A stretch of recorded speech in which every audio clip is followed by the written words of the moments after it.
Buenas tardes, everyone. Yeah. And bienvenidas, bienvenidos to this second lecture by Cristina Rivera Garza in the Trinity Global Humanities lecture series. My name is Jeffrey Cantaris, and I'm a professor in the Faculty of Modern and Medieval Languages and also at the Center of Latin American Studies. Carlos Fonseca, who, as you know, organized this series and introduced Cristina so beautifully last week, has kindly offered me the opportunity to introduce today's lecture with the wonderful single-word title, Transcribir, or Transcribing. It's great, I think. Books and lectures with single-word titles, they're the best. Mm-hmm. So Cristina has teased that this will be about, and I'm sure you don't need me to translate this, transcripción de documentos, frottage, copia y réplica, as forms of writing, particularly in relation to her novel, No One Will See Me Cry. But I'd actually like to begin by going back roughly a decade to a conference held in this very theatre, the Winstanley, entitled Mexico Noir, Rethinking the Dark in Contemporary Writing and Visual Culture. So it was convened by our late dear colleague Erica Segre, a fellow of Trinity, whose absence is still keenly felt across the university. And it was right here that I first met Cristina, who was the keynote speaker at the conference. And apart from her stunning paper, I particularly remember her sharp, generous questions and answers, including her comments on my own paper that day. But that gesture, one of listening with real attention, finding the precise point of contact between her interlocutor's preoccupations and her own, is, I think, the gift of the empathetic writer. And it's something that I think many of you, if you were here last week, already witnessed in the marvelous patience and care with which Cristina received so many questions from eager postgraduate and undergraduate students, patiently finding common ground with each of them. So this is actually the volume that came out of that, emerged from Erica's conference, and it contains 2 chapters, no less, by Cristina, one of which now seems to me to have been an extraordinarily prescient title, Los materiales ajenos, reescritura, comunalidad y desapropiación. Estranged materials, rewriting communality, and disappropriation. So already there, more than a decade ago, Cristina was naming the practice that gives this lecture series its texture, and that gives tonight's lecture its title, Transcribir. So in a small way, the room we are sitting in is itself an archive of her thinking. And that, I think, is hardly an accident.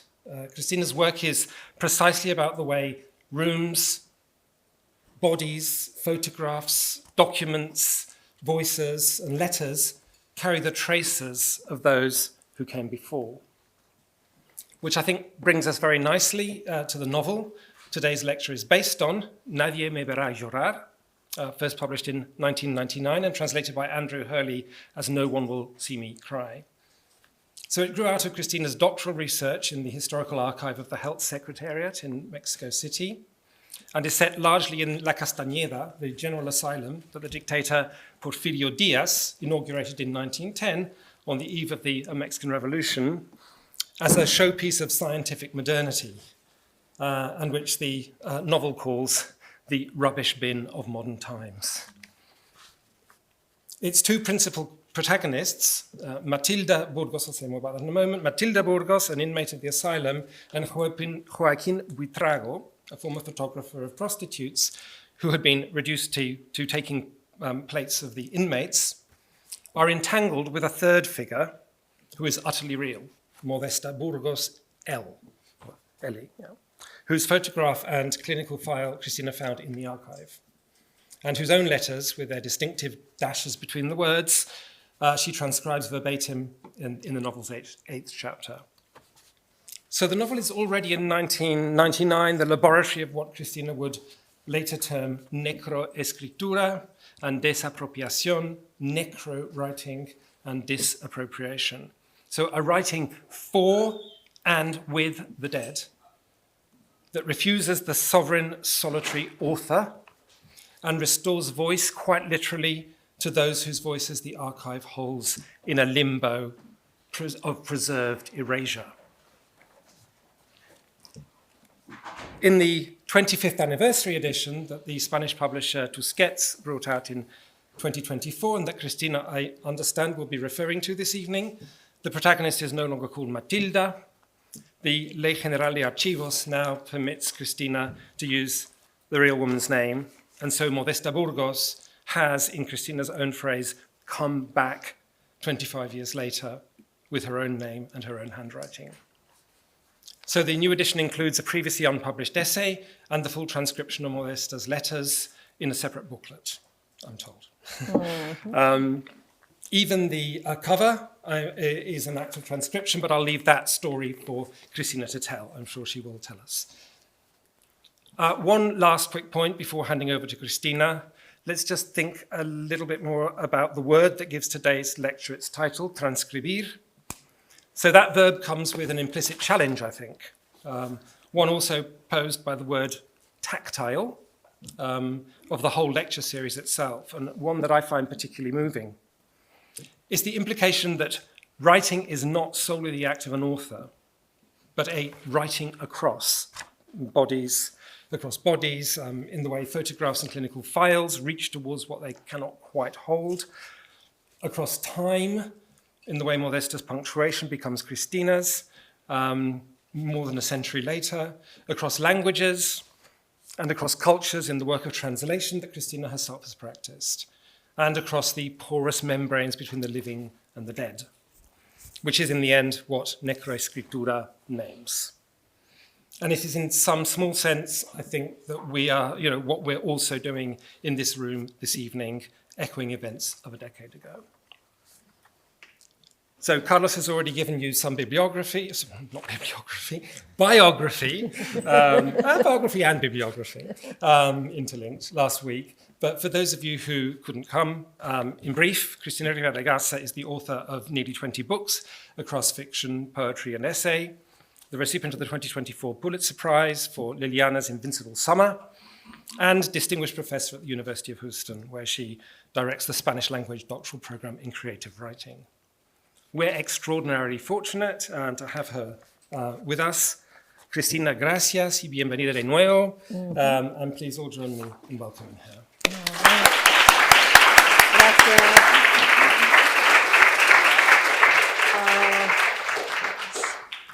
Muy bien. Muchas gracias. Qué bien verlos a todos otra vez por acá. Thank you so much. I'm really happy to see all of you here. And thank you for that introduction and, reminding me of events that took place right here in this auditorium. I did not remember that. So good.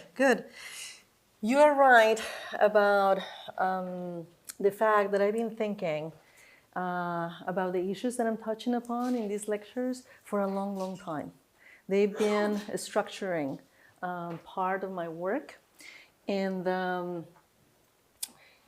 really appreciate questions and comments about that. That helps me to look at my own work and these ideas from different perspectives. So please feel free to ask those questions and pose comments right after the lecture. All right. So I'm coming from far, far away, and it is conversation that one is actually looking for. So I'm sorry to disappoint you about the one-word title, because I decided to add more words to the title, but hopefully the quality of the lecture won't be tarnished by that. All right. So we are going to start with some book covers. On Donceles Street, almost across from the Teatro de la Ciudad. For those of you familiar with Mexico City, you know that I'm talking about downtown Mexico City, the historical downtown. in a location that once housed the Divino Salvador Hospital, an institution devoted to the treatment of women diagnosed as mentally ill during colonial times. The archive of public health felt like home.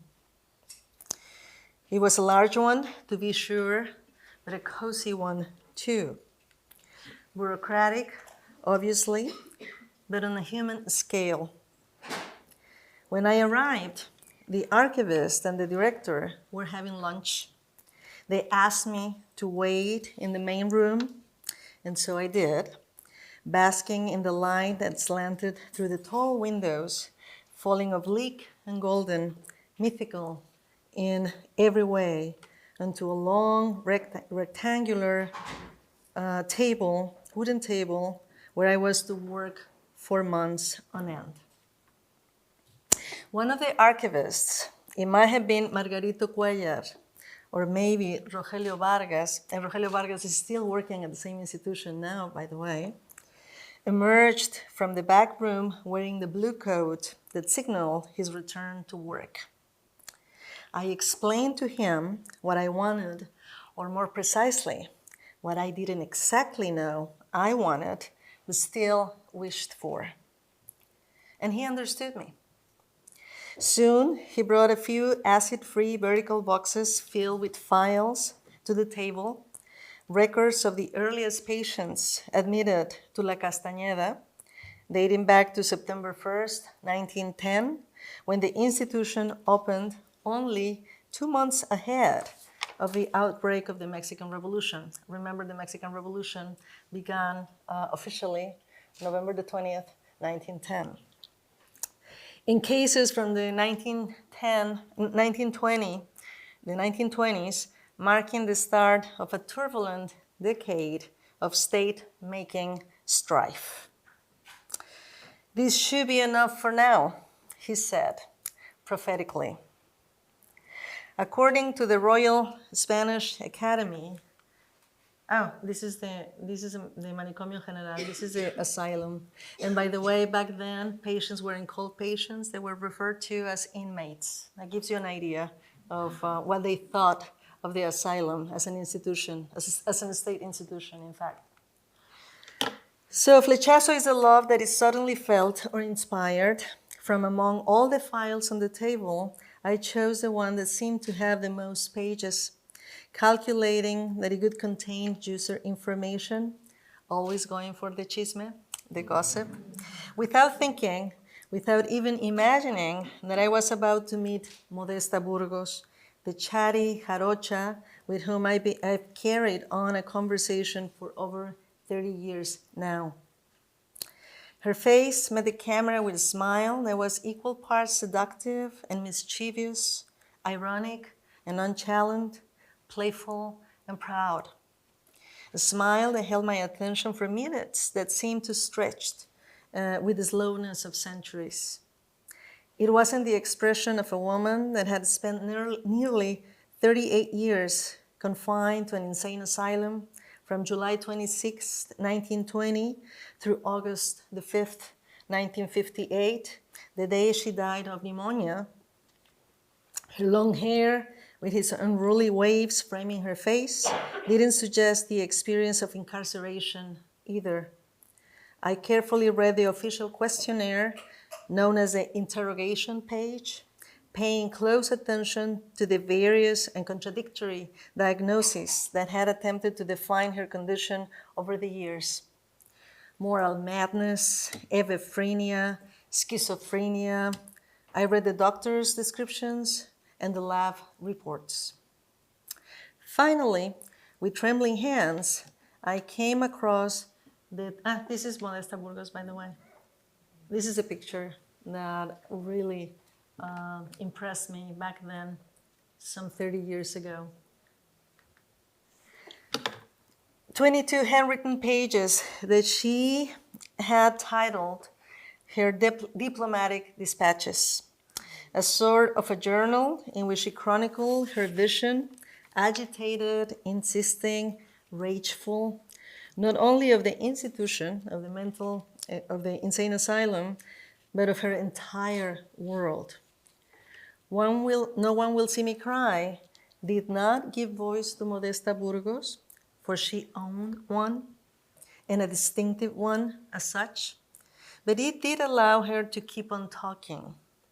Like a sounding board, the novel echoed her speech, spreading it even further. Unlike the doctors a la Castañeda, the novel whispered to her ears, "I believe you, yo te creo." And that gesture, which put her in contact with other eyes and other ears, is now linked to a conversation about the autonomy and equality of women that is fundamental for our time. Yo te creo.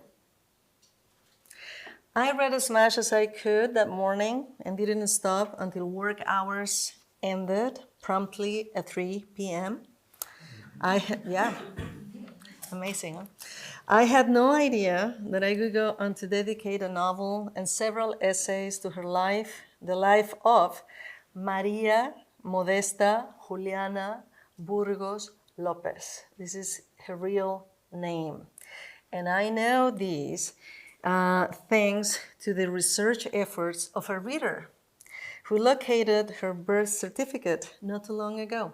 She just attended a talk I was giving at the book fair in Guadalajara, and she handed me that birth certificate. It was one of those presents that are priceless, just out of her generosity and her engagement with the work.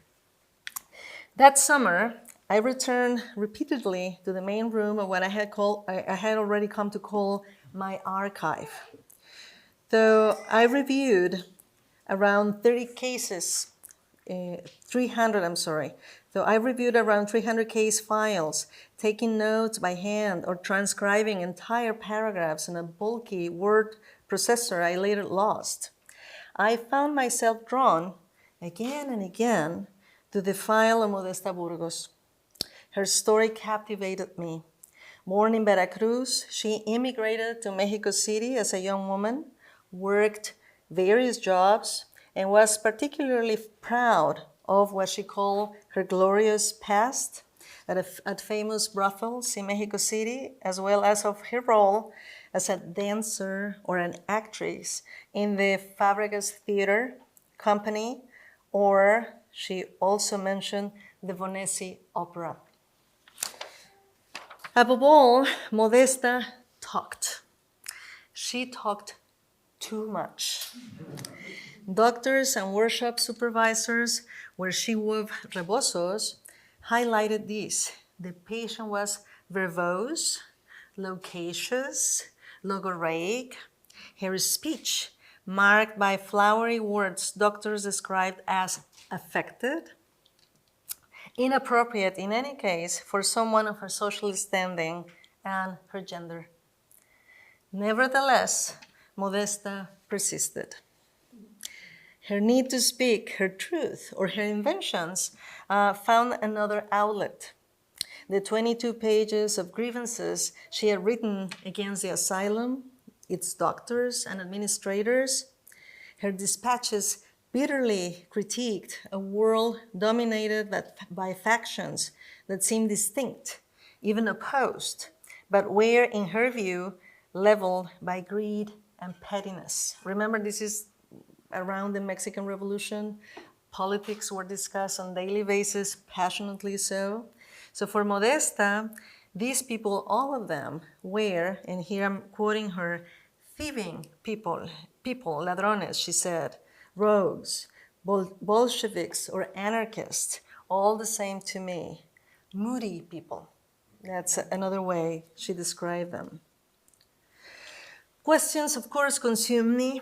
Where in this place, again, this is the clinical history, and these are pictures of the insane asylum, so you have an idea what I'm talking about right here. So where in this place of neglected lawns and broken furniture did she write? How had she procured the paper and pencil required to write her dispatches? Where had she kept them in crowded wards where privacy was a luxury no one could afford? Why did physicians and nurses pay so much attention to her excessive talking, but no one ever mentioned her ability to write, her insistence on writing? Were there more journals, more loose pages? As I continued reading, questions multiplied. Why has she called them dispatches, granting them a seal of official communication rather than letters or simple notes or even a diary? Did she see herself as a sovereign nation, making these documents diplomatic in nature? And when, where, and how has she learned to write? Her hesitant, large script hinted at recent or rudimentary literacy. The endings of letters M, A, and G, on the other hand, suggested the care of a professional. Unable to answer these questions, I resolved to transcribe her work, to copy every single word she ever wrote. I started by hand, and later I cleaned it up, como se dice en español, lo pasé en limpio, ¿no? On my word processor. But that wasn't enough, and it never is. To truly read her, I told myself I needed to write like her. How could I claim to understand Modesta if my handwriting bore no resemblance to hers? So difficult to read, so confusing at times. How could I dare to say that I comprehended her, that I understood her, if I couldn't move my hand, angle my arm, or bend my back as she must have done when she wrote her diplomatic dispatches? Raised in public schools in northern Mexico, I had learned cursive with unimpressive results. My handwriting for years was often deemed as ugly, and it was, I must confess. My middle school, in the 1970s, my notebooks showed the block letters that became my default, a uniform, functional script, also known as print. Block letters ensured legibility, but they also erased individuality. The only personal quirk in my writing at that time was the small inverted isosceles triangles I drew as accent marks, just a youth whim. Handwriting, I've since realized, is less an extension of the soul and more a reflection of the educational systems that homogenize us. My handwriting is extremely similar to that of my peers in elementary school, however special I'd like to feel. Modesta's handwriting, however, felt like it came from elsewhere. Could I reach that elsewhere by following her clues? The idea struck all of a sudden, and I acted on it impulsively. Leaving the archive, I bought onion skin paper, the paper used for making duplicate copies of typewritten materials and for airmail correspondence from a nearby stationery shop. Onion skin paper, not tracing paper, I clarified when asked, and selected the lightest weight, concerned as I was about prices. I also picked up several Mirado No. 2 pencils. And for those of you familiar with Mexico, you've used these pencils all the time. Perhaps you're doing that even today. These humble tools seemed fitting for the humble task of copying. My goal was simple, to reproduce her writing exactly, moving letters from one medium to another without altering them in the slightest. Back at the archive, I placed the onion skin paper over Modesta's pages. The paper's gentle transparency allowed me to reread her words closely. At some point, I began tracing her letters with my pencil, to trace, trazar, to reproduce outlines on paper. It was an intimate act, reminiscent of Walter Benjamin's insight in the Arcades Project. Remember when he said that reading is akin to flying over a text, but copying resembles walking through it. Handwriting isn't just a product of the hand. It engages the entire body, arm, back, neck, vertebrae. Writing like Modesta naturally altered the position of my hand and the curve of my back. Trying to replicate the thickness of her strokes, I adjusted the pressure of my pencil. Her handwriting became a guide, subtly dictating the posture and movements of my entire body. Was this tracing just transcription, or was it a form of drawing? The act of calcar, that's the verb in Spanish, to imitate, copy, or reproduce something with precision, sometimes servilely, takes on a deeper meaning here. Servility, often used to mean submission, might instead, or in addition, be understood as an act of service. The tracer performs a physical collaboration, repeating what exists in the past to summon it into the present. To trace is to invoke, stretching the life of a text across time and space. I'll never be closer to you, I whispered into Modesta Burgos' handwriting, now fully enamored. In her photograph, she kept on smiling. It is often said that translation is the most attentive form of reading, and it is true, I agree with that. The claim overlooks the attention to detail required by transcription. Often dismissed as mechanical or rote, transcription is in fact a profoundly intimate practice that generates a material and spiritual connection. It's easy to think of transcription as just copying or duplicating, especially when the term itself is often associated with tasks suited for children or cheats. But as the Argentine artist Leticia Obeid, that was calcar. Leticia Obeid suggests, and here I am again with Argentine authors, something is happening to me. All right. It is much more. To transcribe is to make physical contact with the text, to shape and mold it, to transmit and translate it through one's own body. Copying, as Obeid points out, is not a mere reproduction. It is an act of tactile creation. Transcription caresses and makes something appear, an act of both perception and invention. I have long practiced transcription. Before I truly began writing, I would transcribe full paragraphs or stanzas by my favorite authors, not just because I admire their words, but especially because I so much wished to feel in my body what it was like to write them. I didn't know this exactly when I did that, when I was very young, but now in retrospect, I think that's what I was longing for. So I wanted to have written those words. I wanted to be the author of those words in the past and in the present. The body's memory, often hidden from us, plays a role in the process, as epigenetics suggests, transmitting knowledge and experiences across generations without our full awareness.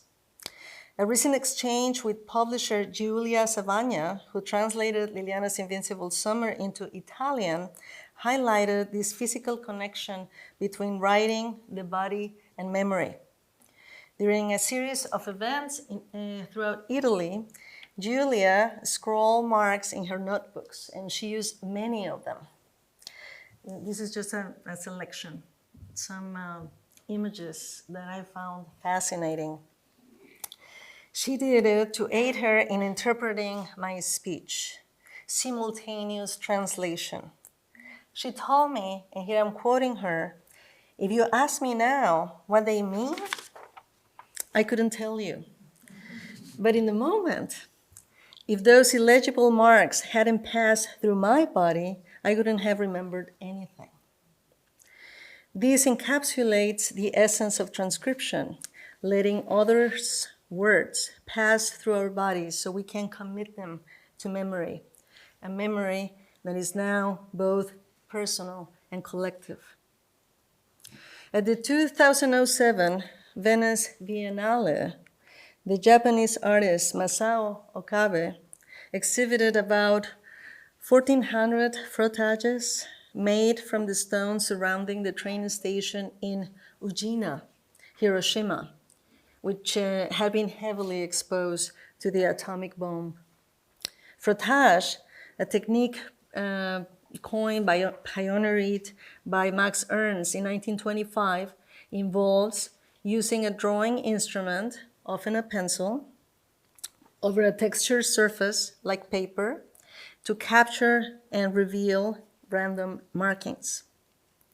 Masao Okabe worked with a technique and medium that guaranteed an organic, almost primordial closeness to the affected materials, that is, to historical damage, enhancing art's capacity to engender memory and even more memorials.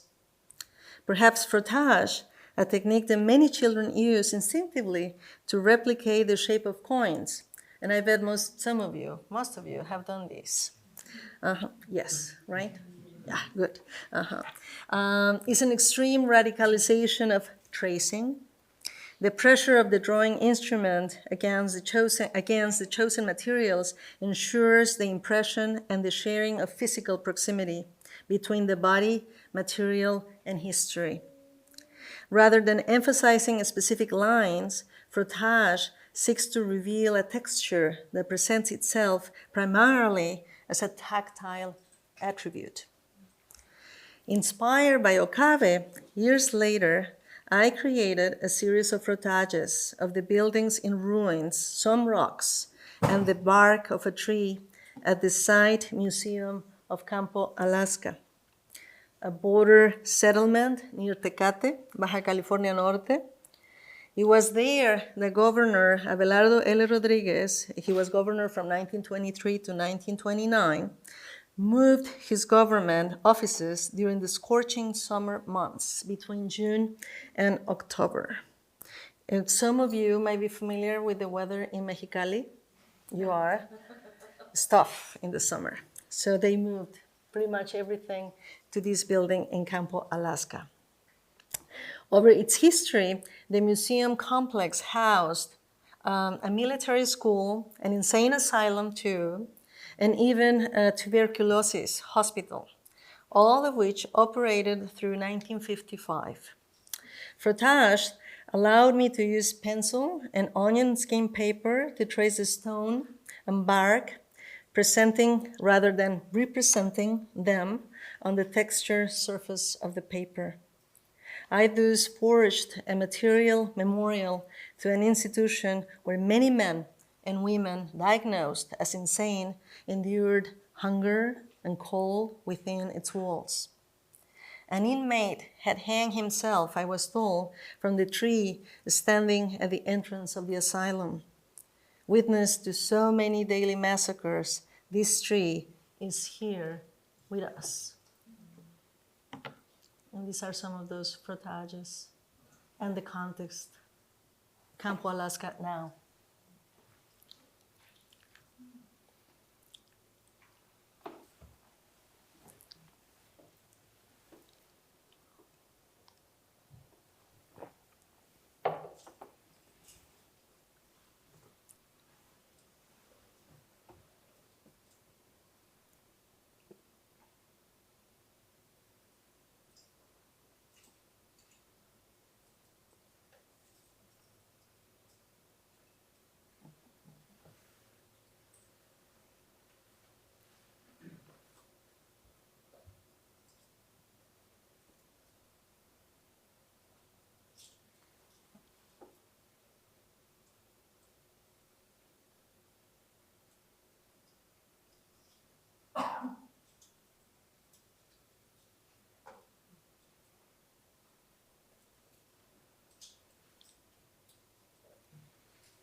It is a powerful place. And you must know that this is the first time that I'm showing my frottages in public, so it's quite special. Transcribing handwritten letters, tracing small details and emulating the movements of someone else's body might be the most carnal experience of copying. If writing is, as Leticia Obeid puts it, a gesture between the surface of the epidermis and the root sunk in memory, then transcription amplifies that gesture, multiplying it by 2.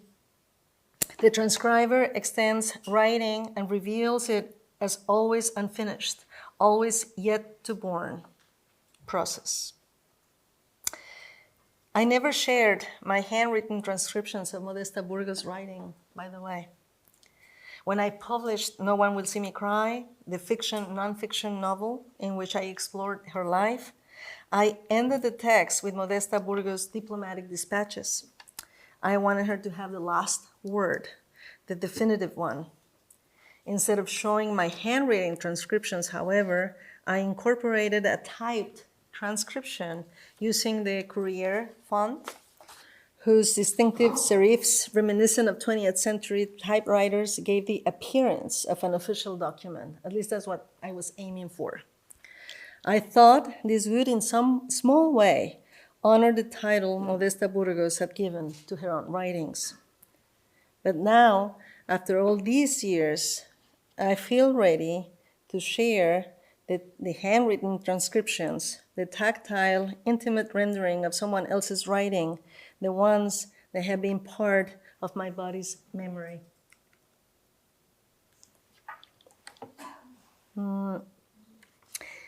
This is the, there was a new edition, Random House published, reprinted, No One Will See Me Cry recently last year, and we decided to add a small type of notebook, the one that you see over there, and I included an essay related to what I'm reading, I'm sharing with you right now, but it included all the transcriptions in transparent paper. It's a beauty. I love that the press actually did that. They are always so concerned with money, and that, I mean, they're a business after all. But they went along with this, and I'm really very proud of this publication specifically. Okay, so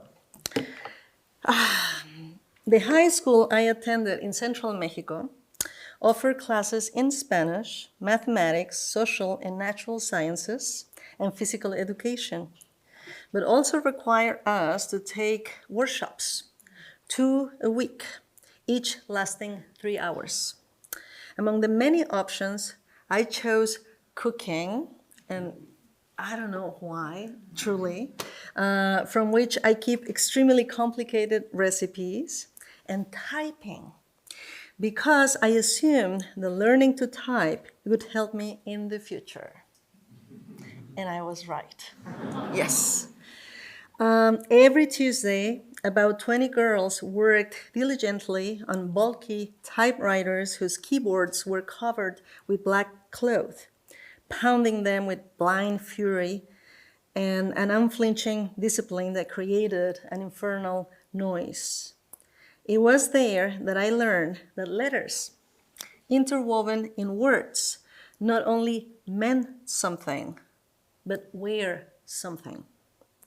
At the end of the class, the teacher had us gathered our exercises of the year into a binder with shiny red hardcovers, and to make the different aspects of the learning, speed, precision, copying, she asked us to make drawings with the keyboard's letters and the 2 colors allowed by the ribbon, black and red. This is how we became visual artists. As shown in Taller de Mecanografía, this is a book, the collaborative book by Aura Estrada, Gabriela Jauregui, Laureana Toledo, and Mónica de la Torre, all of them Mexican writers, very young Mexican writers, it is entirely possible to subvert the secretarial tradition, which has historically reduced women to taking dictation, turning it instead into a source for countless artistic projects. If you have received my emails, you will recognize my signature. Some of you have received emails from me. The initials of my name and surnames after a long dash. Cristina Rivera Garza. If you have ever wondered why, this is the answer. In my high school typing workshop, I learned that when the secretary took dictation, she had to note identifying marks for the dictator and the typist on the lower right margin of each page. Secretarial conventions dictated that the dictator's initials, and the pun is intended, obviously, appear in full capital letters, while the typists remain in lowercase, separated by a forward dash that maintain hierarchy intact. Have you seen that? Have you had a chance to take a look at this? Well, if you're not looking for this specificity, it's going to go unnoticed. But it used to be, I don't know if this still is working now, but it used to be something that secretaries and their bosses took very seriously.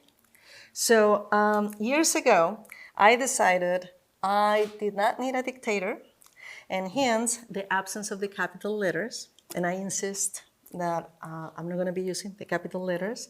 And neither did I need the slash that enforced strict gender and class boundaries, so often unbridgeable. So as a writer, I decided to dwell in the lowercase. And that's what this means. It's just a small gesture, but there's a whole history behind it. All right. In this book, which is total madness, its title is Utopie Dattilo Tesili. And this is Italian, and I'm sure I'm mispronouncing this. Independent publishers Andrea Garces and Luca Carboni reproduce risographically the 100 graphic pieces that Sardinian artist David Tocco produced on his Olivetti Dora typewriter. The book, with a print of 500 copies, was made without the intervention of any computer or software, thus becoming an epic of analog work. The publishers, and they had to be young and idealist, poor and committed, even typed the text and the paratext that accompanied the edition. The result is a palimpsest of materialities that attracts the eye, but above all, alerts the sense of touch. Far from being a mere nostalgic reaction or a palliative against prevailing digitalization, Wu Ming El, in the English translation by Christina Chalmers, argues that this act could be better understood as a rebellion against the total binarization of everyday life. I'm quoting, strictly speaking, he says, no electronic medium is digital in itself. What is digital in the sense of being based on binary code is the information that is stored and transmitted, but the electricity that powers a computer or cell phone is analog, meaning composed of continuous signals. End quote. Perhaps the typist girls of the late 20th century didn't know that they were already members of a radical avant-garde against the future binarization of the world. Their methodical pounding on the keyboard and their attachment to the materiality of their media, the typewriter, the ink, the paper, which moved easily from copying to artistic endeavor, generated the conviction that the letter is not only a vehicle for meaning, but it is endowed with it, with meaning itself. Surely that's why typing in front of someone else can sometimes be so unsettling. I don't know if this happens to you, but I seldom type in front of someone else. It's just that so, I don't know. It's so intimate and it feels like a transgression of sorts. Okay, in the field of printing, and these are some examples of typewriting art. In the field of printing, the font is a figure with size, weight, or style and type of letter. It is the set of models that, based on a particular design, represent each of the characters of a letter, such as TrueType.ttf and OpenType.otf. Typography, on the other hand, is concerned with selecting a font, organizing the characters, and distributing the space when printing. Typography is the art and technique. The font is a file with vectorized information. What happens when you write in Frank Kafka's font? Have you tried that? I'm so nerd that I've tried it. And I admire Frank Kafka's work so much that I did it. If, as Walter Benjamin claimed, transcription generates intimacy, the peculiar feeling of having crossed a territory step by step, what sensation could be generated by transcribing a text in someone else's font? One day, I installed Kafka's font in my laptop because I couldn't resist writing on the keyboard using the handwriting of an author I adore. Created by German designer Julia Bausenhardt, who took classes in Hamburg with renowned Serbian designer Jovica Veljovic. The font reproduces Kafka's calligraphic style based on his diaries and the manuscripts of the trial. I don't speak German. I don't write in German. And some of the characters, such as the SZ or the rough S of this language, seemed superfluous, at least, when writing in Spanish. But every exercise in this kind of written ventriloquism brought me together with Kafka, the designer, and the font, and that tradition of minor literature that had such an impact on French critics Deleuze and Guattari. The tumultuous intimacy to which technology contributed greatly not only resembled walking, but even more. It resembled walking in company, walking and chatting briskly in a territory where the living and the dead cross paths. In mid-2021, when the Mexican branch of Penguin Random House was preparing to publish Liliana's Invincible Summer, I received the final proofs by email, which is customary. Soon, Eloisa Nava, I was working very closely with her back then. She's now moved to Chile, sadly. She sent me immediately a WhatsApp message asking me what I thought. I hadn't opened the file yet, and her urgency intrigued me.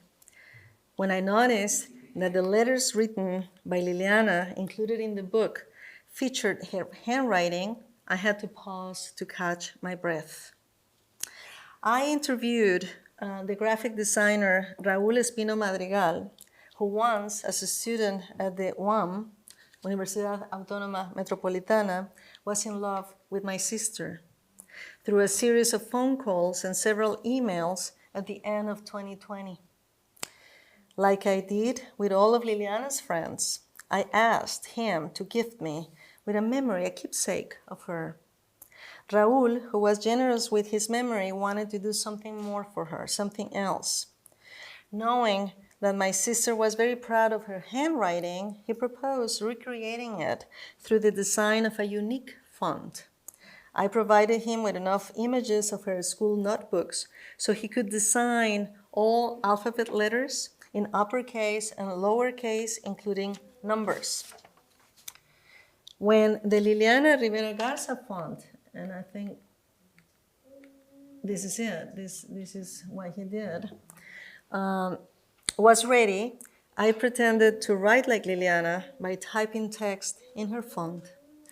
I invoked her and played with her simultaneously. I shared this font with the Random House team more as evidence of Liliana's presence than with any further purpose in mind. That's why I was surprised to see Liliana's handwriting among the pages of a book dedicated to her life. The effect of presence and closeness was immediate and profound. To this day, I'm convinced that this font, which forges a material intimacy, a direct invitation to her private world, also has the virtue of bringing us spiritually close to her. That's how powerful font is. The transcriptions of Modesta Burgos' writings or the creation of Liliana Rivera Garza's font are operations that, according to Belgian philosopher Vincent Deprez, here it is, create space in the here and now to establish and install our dead. These transcriptions, which prolong writing and reproduce effects of presence by signaling the weight of absence. And last time I remember someone posed a question about materiality and immateriality. I think this is what I had in mind. It was you, of course, yes. I was kind of thinking along these lines. Also extended the time of the dead so that they could complete the journey in our surroundings. And here I'm reminded of that beautiful phrase by John Berger, the one he used to claim that what makes us truly human is our capacity to care for our death, our capacity for mourning. That's the major difference that he finds, and I tend to agree with him. About 30 years ago, I lost my sister, and almost at the same time, I met Modesta Burgos. In retrospect, this no longer seems to be a mere coincidence. Over the years, I've engaged in conversations that have been pivotal and nourishing with each one of them. Love at first sight is felt or inspired suddenly, the dictionary claims. I suppose that if it were mutual, we wouldn't have spent so many years chatting together, loquaciously and verbosely. In any case, I hope I've been worthy of their whims and desires. Yes. Now, something that I'm going to add right here. A book only seems to end on its last page. Reading obviously opens what appears closed. Transmedia art practice extends that afterlife. That's what I've been trying to argue throughout these pages. And now I'm preparing my first solo exhibition at the Colegio Nacional in downtown Mexico City. I'm enlarging my transcriptions of Modesta's own handwriting to present them alongside the frottages of Campo, Alaska, which I will be remaking late this summer. Historical documents will be shown as well, staging a real-time dialogue between originals and copies. I also plan to bring my old Olivetti Lettera 34. How many of you are familiar with such an artifact? The gray one, yeah, with the white keys, yes. And I will be inviting visitors to type on the same mechanical instrument that witnessed my early writing life. Let's see what happens. Perhaps we can have a small booklet, a little book based on that. In any case, this is but a trace of a long affection. You will decide whether you sit here by our side, sharing this interaction, or, and if you want to prolong these in further conversation today. Thank you so much for your attention.